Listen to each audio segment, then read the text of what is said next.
Chill here with Sirius Taurus Moon. This is Moon Hour, Mars Day. Moon is in Leo, and the Sun 19 degrees Scorpio, applying to begin in the coming days to conjoin Black Moon Lilith. Mercury is retrograde, about to meet Mars. Midheaven was just crossing Spica. And here's Part 7. Just before Jupiter goes retrograde. Those who build the ghettos, and this is a Sedna story here. The Uranus is conjoining Sedna from Taurus. And those who build the ghettos, the concentration camps, the labor camps, the sex trafficking, the extortion rings, they are trying to negotiate their place, their food, their resources, and they try to negotiate within this same, how should I say that? They try to put Sedna in a place that is locked and so show Sedna, but here, I gave you this particular fruit that you like, but here, and so on. And Sedna knows that they did rituals of harvesting on the energy and the land is abundant. They tried to put Sedna in her place while negotiating their fate with Sedna.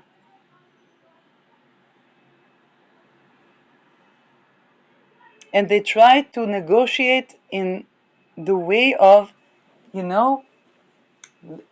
business, there are ways of negotiating. Let's say you negotiate for property. Then their tactics, one way is to say, I love this property, I love this thing, I love this, I love that. Here is what I need, and here is what I would need to put into that, or here is what is missing, okay? For example, right now there is an issue of the airspace and the spraying of plots of land. So this one thing to say, this is a very beautiful place. It's definitely worth the price that is said, okay, to be the price. For me, I don't have the endeavors to purify the air quality, and for me, it's challenge to invest in this place. If there would be a solution, that I would really, really be happy to hear about that. Or there's a growing, booming sector of people that pay attention to whether there were rituals abuse done on the land or not, and what is your office doing to accommodate for this booming blue ocean of market. It's a different tactic, different negotiation than look at this house. This house is like this house is like that, this house is like that. Okay? Let me buy it for 2 cents.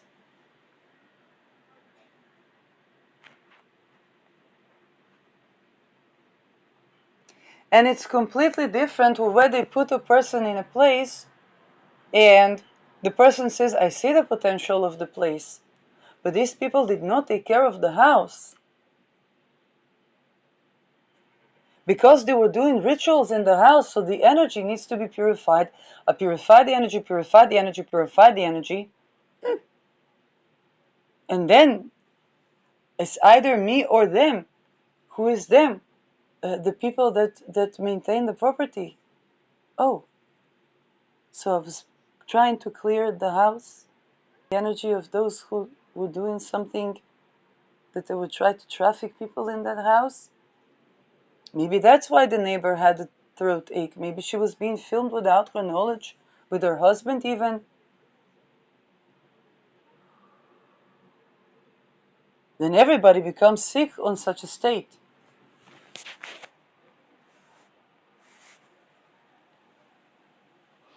Now, the people that created those type of ghettos, they try to negotiate their fate while keeping to do the same things that brought to that fate. And here is the thing. It's not that there is no correction to these people. It's that they still try to see things in the way of like they're trying to make the same business deals that they used to make, but the entire business world is shifting.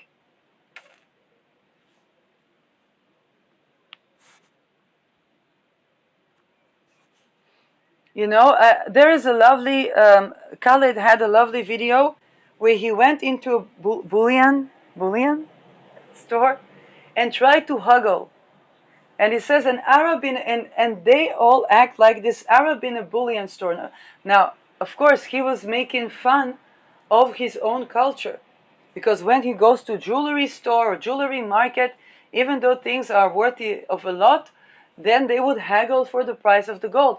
And this is a person that goes to a bullion store, that the point about the bullion is that this is a gold that has a fixed price, and the price has a standard. It's the gold standard, okay? And then he tries to haggle for that gold. And this is kind of around a way that these people try to negotiate for their fate with Sedna, where it's the haggling that is the reason that this is their fate. Because this is not haggling for the price of gold, that shows maybe that the person can have the competence of business, that they deal, and even from the vendor, they expect the people to haggle, and it's a little dance that they would bring the price up so that the people can haggle, and it's a cultural dance of competence and I don't know, okay, whatever that context. But here, it was not a social dance. It was something that was trading women.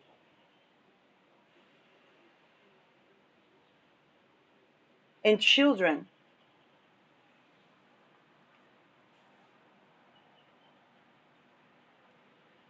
And was huggling them like they try to huggle their karma like they going to huggle for gold in the market. But this is not the same, okay?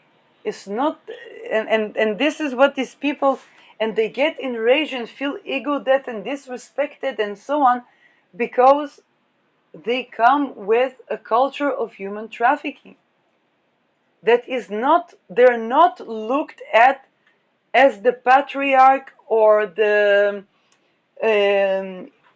underdog. They're not looked at as the underdog.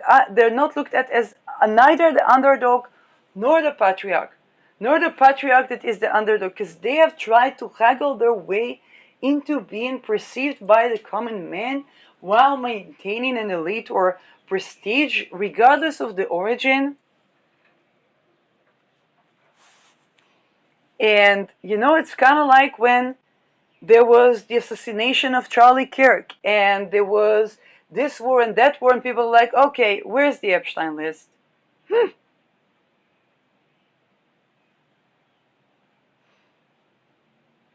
And they're just dumbfounded because nobody buys that anymore.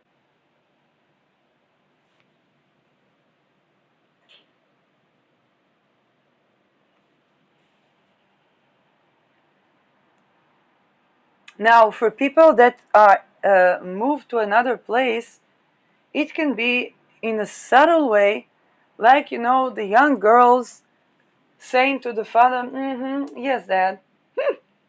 Or there was a guy that was sitting on a pouch, not a pouch, a poof, okay, lying on a poof, and he could hear the voice of his African father.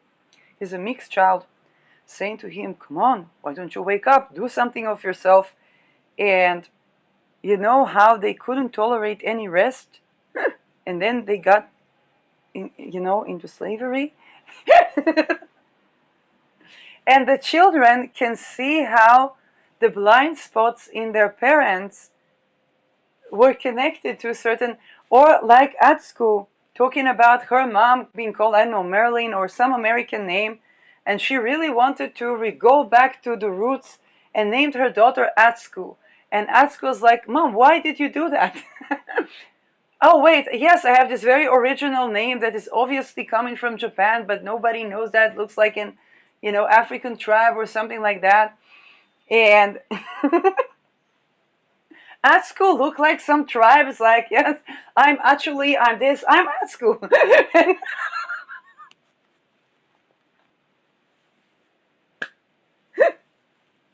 And then she goes, well, you would have to ask my mother, Marilyn. Why would you do that? So,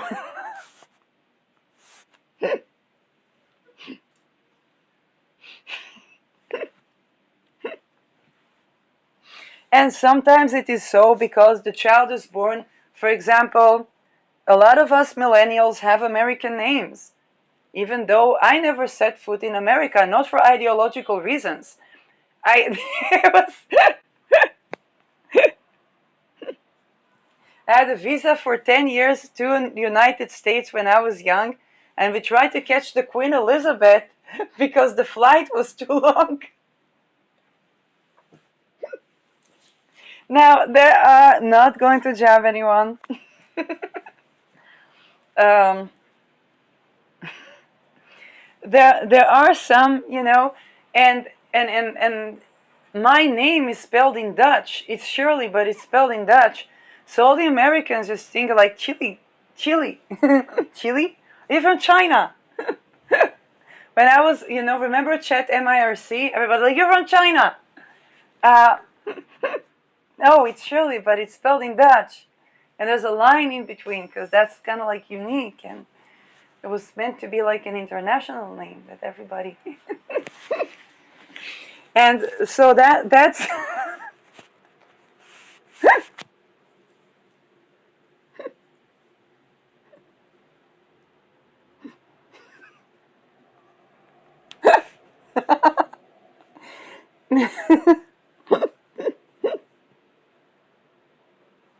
the Dutch colonized America and and then named themselves American. So to open the venue. And then it's funny because they become politicians or they become people that are the cream de la cream of the Dutch culture,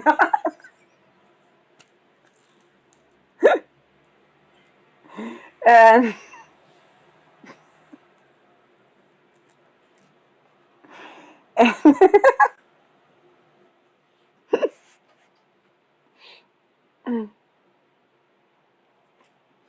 but here is something of a certain situation where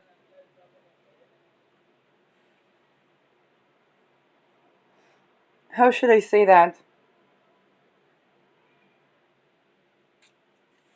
There is something that goes elsewhere when it comes to certain trajectory. And think about the women of the Me Too that had to deal with sometimes their parents and their siblings and their neighbors and everyone around having their own shadow exposed. It's like, oh, why is this person being so loud why all the other ones aren't? You don't hear anybody. It's a complex building.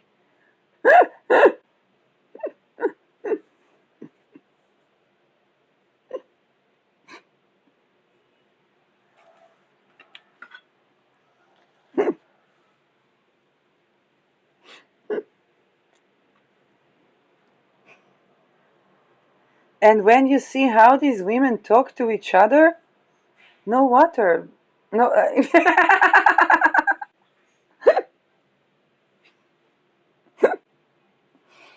And so the children that grow to a place where, think about Gen Zers. The father's like, why don't you want to work? Why don't you do? We do everything for you. We do. Because I said I'm an astrologer. Okay. Do you make a living out of that? When people don't try to human traffic me and do no-touch torture and put me in lists of the governments because they want me to be a drug lord, then no, your founding fathers were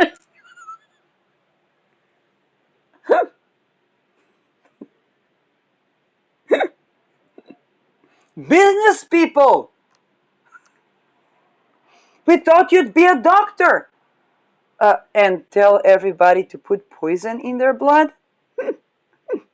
because research tells so. Your father did it.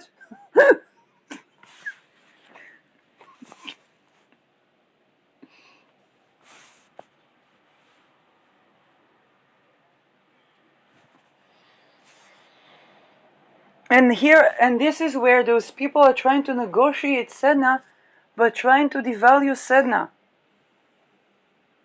Because they can't deal with the fact that they were acting kinda. And it's not on these. They were whore. You were human. That were you human trafficker. But they were. I had many girls. I had. How many women did you rape, Dad? Those are not conversations that are easy to have.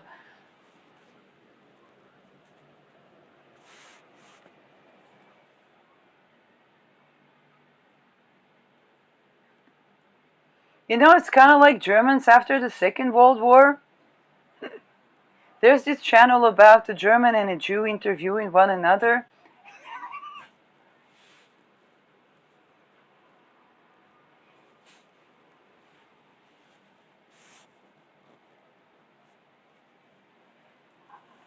Now, they all know that if Sedna doesn't have a place to be that's actually honoring her, there would be plague and there would be world hunger and there would be, and these will not be the manufactured ones, those would be the real ones.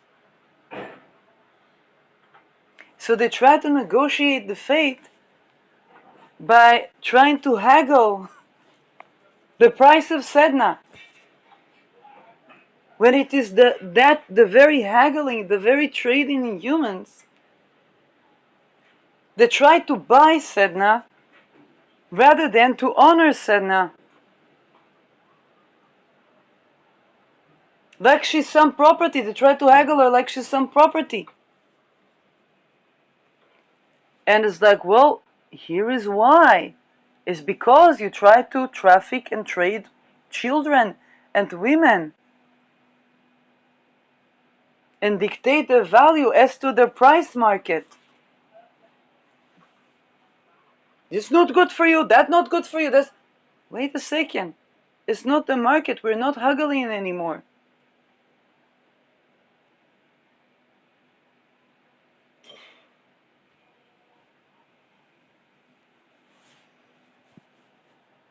And they're like, well, but the real estate, but this, we're gonna have to fund for that. We're gonna have to. You fund for that by harvesting life energy of women in dark occult rituals, so that you can commodify.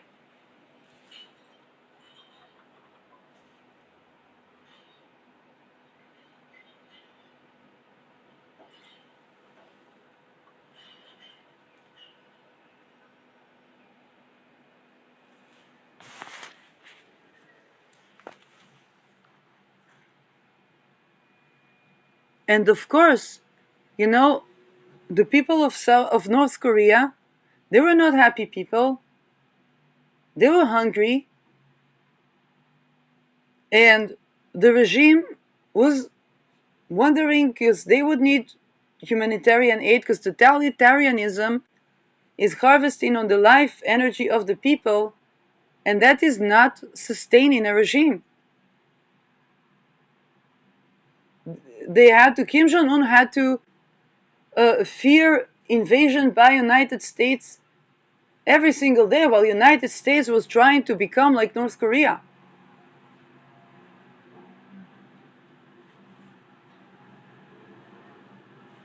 Totalitarianism doesn't sustain, and it goes all the way to sexual sovereignty. There's no two way about it. I cannot make, how should I say that? When Feynman tried to explain the quantum theory, he said, I can only simplify it. I can simplify it. I can explain it in a way that people understand. I cannot change the truth. I cannot take probability out of quantum theory and explain the phenomena called light effectively. I cannot take sexual sovereignty out of the equation and give you a prediction where there could be sustaining of totalitarian regime, even though you took sexual sovereignty of the people, and thereby life energy, and thereby sovereignty of the people. I cannot create for you such an equation. Maybe I could create a false statistic presentation that would not be compliant with the truth. But then your regime would collapse because the people will be hungry, and they will be really hungry. They will not be manufactured hungry. They will be really hungry. Because your food storage would get moldy. Because you made women be in position where they would be trafficked in a place, and if they tried to store food, there would be rituals done so that they would escape the place so they couldn't store food, so that you will try to traffic them. I cannot create an equation for you where your food storage does not get moldy when you need to escape it because of a war.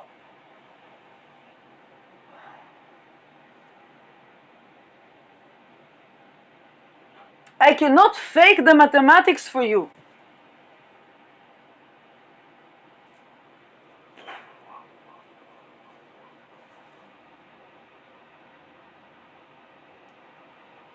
If you create the image of abundance, if you create foods that, it's kind of like when Jesus told the Jews, this fig tree will bear no fruit because its fruit is no good. And the fruit was no good because this tree needed to rest. But in a society of slavery, even a Shanat Shemitah, okay, a year that they don't plant anything, is not suffice. Because when everything is commodified, and that was the situation before Jesus. Now, I'm not idealizing Jesus, but he talked about something very important. Because when everything is commodified, the fig is not good anymore. The fruits that grow in that soil that is commodified don't have the vitamins and the minerals. The tomatoes don't have the same lycopene. And then when they try to prevent the people from growing food that is actually nourishing, of course there would be famine and exile and destruction of people that modernly they call genocide and democide. Of course.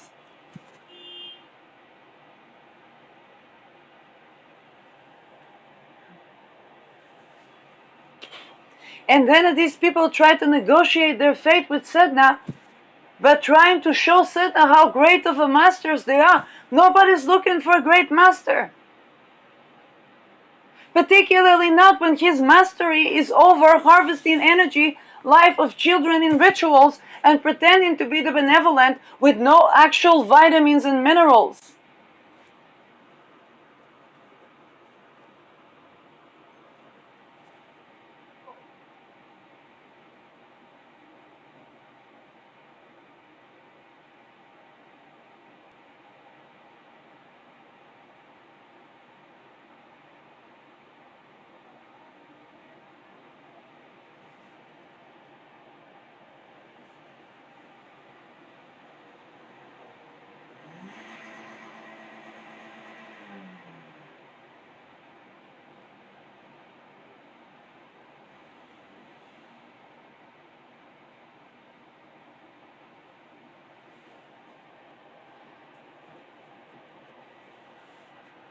No amount of haggling, no amount of presenting, I had an American friend that went with her spouse to travel in certain lands in Europe, and then she buys fruit, and she gets the fruit back to the place where they stayed, and underneath the fruit there were rocks and stones.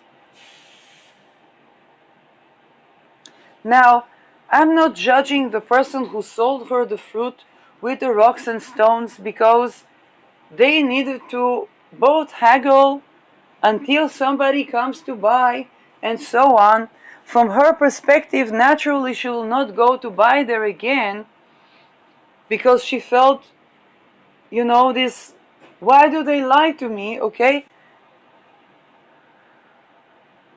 But this is something that it can only go so far. It can only go so far. And when they try to traffic children and make it look like this is normal, when they try to traffic people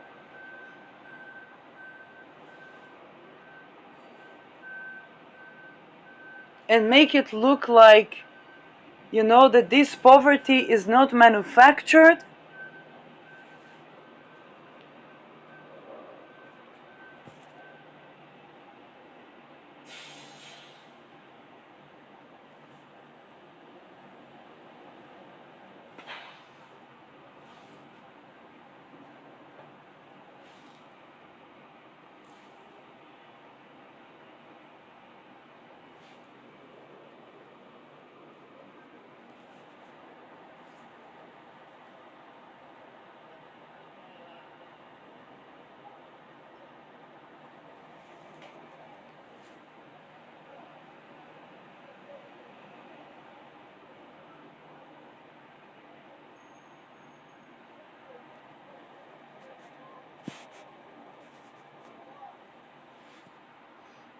when they create manufactured wars, manufactured poverty, and then try to present like this is natural, this was the state of nature, oh my God, it is a war, you ask for so much for yourself, you created that war on purpose so that you could put me in this situation and tell me these things, where if I would go with you, there would be even less.